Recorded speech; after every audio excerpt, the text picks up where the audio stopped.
Assalamualaikum warahmatullahi wabarakatuh. Selamat datang di pelajaran prakarya kelas 8. Pada materi ini, Ibu akan menjelaskan tentang proses produksi kerajinan bahan limbah keras.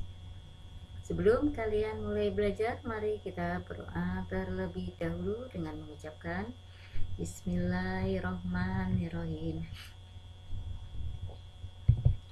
Setelah kalian mempelajari materi ini, diharapkan kalian satu, mengidentifikasikan proses produksi bahan limbah keras dari segi bahan, alat, dan jenis produk yang dihasilkan. 2. Menguraikan konsep dari kemasan. 3. Membuat perencanaan kerajinan. Proses produksi kerajinan limbah bahan keras terdiri dari dua jenis. 1. Proses produksi kerajinan limbah bahan keras organik. 2. Proses produksi kerajinan limbah keras anorganik. Jenis limbah bahan keras organik terdiri dari limbah cangkang kerang, limbah sisik ikan, limbah tulang ikan, dan batok kelapa. Jenis limbah bahan keras anorganik terdiri dari pecahan kaca, pecahan keramik, dan plastik. Mari kita lihat penjelasannya satu persatu tentang proses produksi kerajinan limbah. Proses produksi kerajinan limbah bahan keras organik terdiri dari 1. Limbah cangkang kerang. A. Bahan yang digunakan cangkang kerang betina.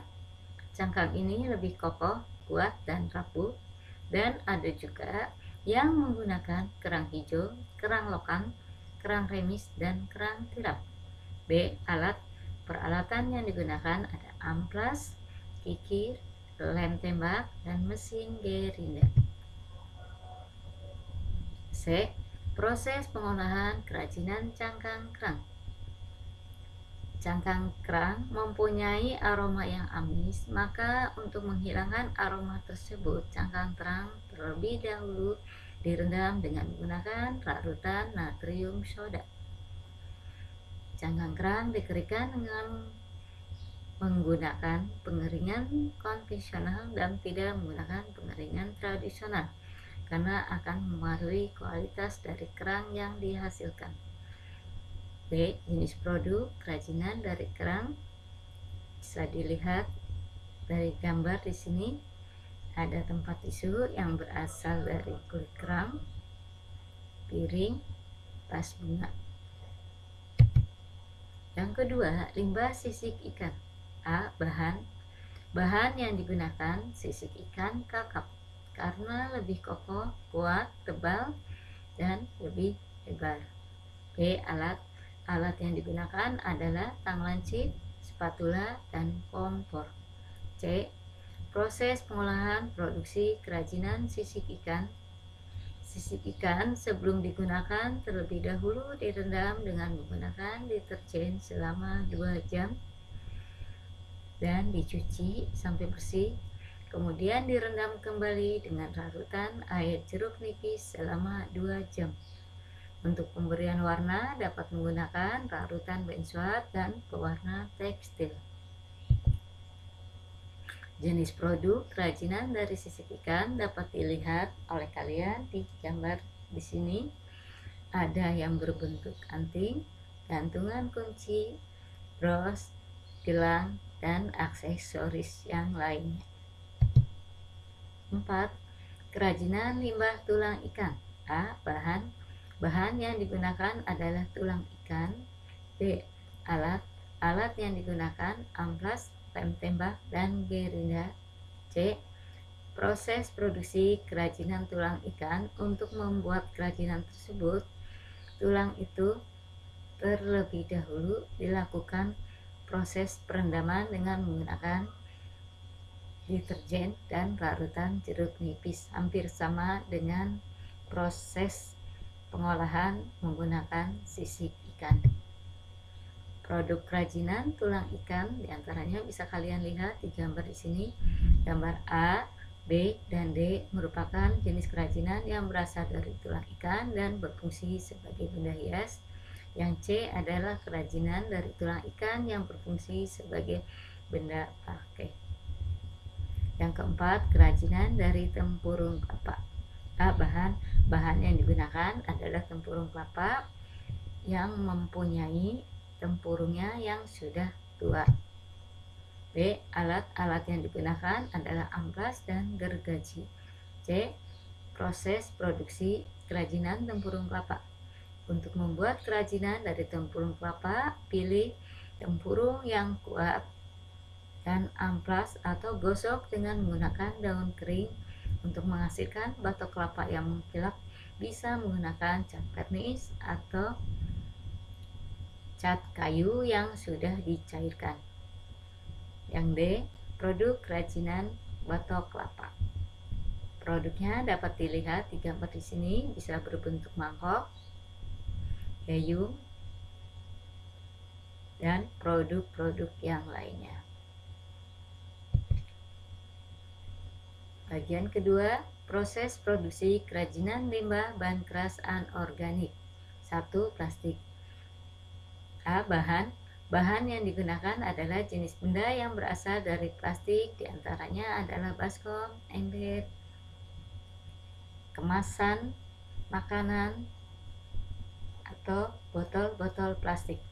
B. Alat yang digunakan terdiri dari cat semprot, rem tembak, cutter, dan solder.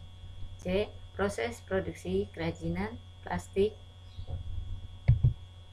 Limbah bahan plastik tidak memerlukan penanganan khusus kecuali plastik yang berbahan tebal melalui proses peleburan. Tujuannya agar mudah dibentuk. D. Produk kerajinan bahan limbah plastik bisa dilihat di gambar di sini. Di sini terdapat bentuk kerajinannya berbentuk tas, dompet, keranjang, pot plastik, tikar, dan hiasan dinding, dan masih banyak lagi kerajinan yang bisa dihasilkan dari kerajinan limbah plastik. Yang B. Kerajinan limbah pecahan keramik.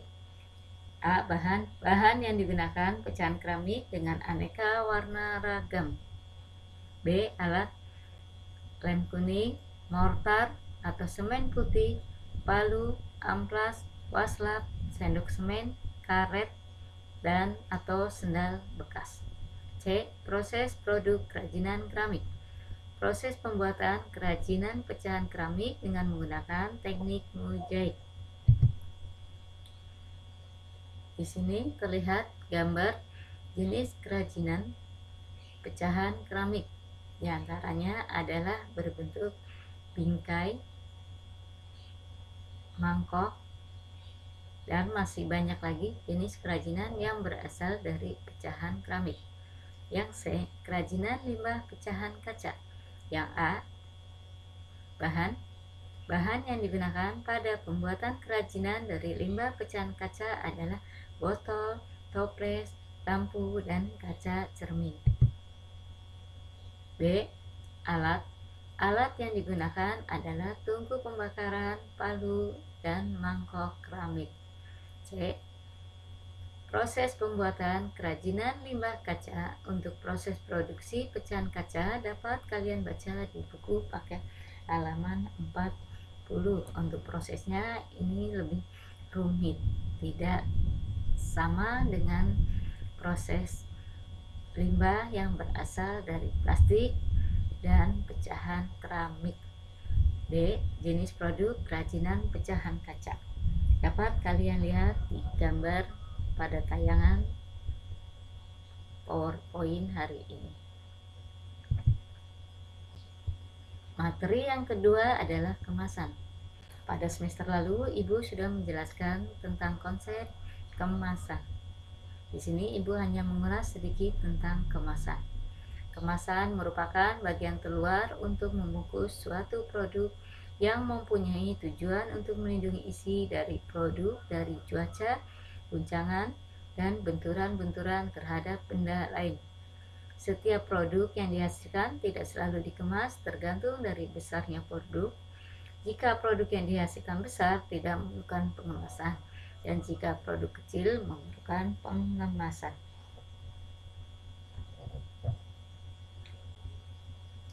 Sekian dari materi yang Ibu jelaskan. Semoga materi ini bisa bermanfaat bagi kalian.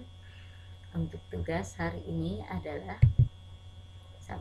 Catat PowerPoint yang sudah ditayangkan. 2. Buatlah perencanaan membuat kerajinan bahan limbah keras. Untuk contoh perencanaannya ada di buku prakarya halaman 43. Sekian pertemuan hari ini. Sampai jumpa di pertemuan yang akan datang. Sekian dan terima kasih.